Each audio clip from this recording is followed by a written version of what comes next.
Mengaku kerap dipukul suami, Medina Zain bongkar sosok perempuan yang diduga menjadi selingkuhan suaminya. Di bulan suci Ramadan ini, kabar kurang menyenangkan datang dari pengusaha muda Medina Zain. Keutuhan rumah tangga yang dibangunnya dengan sang suami, Lukman Azhari, benar-benar sudah di ujung tanduk. Belakangan memang santer dikabarkan bahwa suami Medina Zain berselingkuh dengan perempuan lain. Bak sudah habis kesabaran, Medina Zain pun membongkar perselingkuhan yang dilakukan oleh sang suami. Di akun Instagram miliknya, @medinazain92, dirinya memposting perempuan yang diduga selingkuhan suaminya. Tak hanya itu, Medina juga mengungkapkan bahwa ia kerap mendapatkan perlakuan kasar dari sang suami. Perempuan yang diduga menjadi selingkuhan Lukman Azhari itu bernama Zania. Melansir dari akun TikToknya @zania23, Zania memiliki nama lengkap Yayang Nur Fauzania.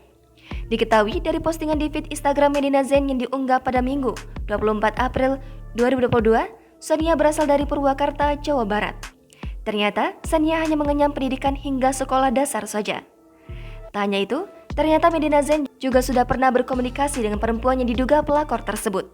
Nampak dalam postingan Medina, Zania sempat meminta maaf kepadanya tetapi seperti tidak tulus. Selain itu, Lukman Azhari dan Zania pun tertangkap kamera sedang bermesraan berdua. Kemudian dari unggahan Instastory yang diposting pada Minggu, 23 April kemarin, Medina Zain nampak menyambangi Polrestabes Bandung. Ia membuat laporan untuk sang suami atas dugaan KDRT, salah satunya terjadi di hotel kawasan Bandung, Jawa Barat. Jangan lupa subscribe, share, komen, dan like ya!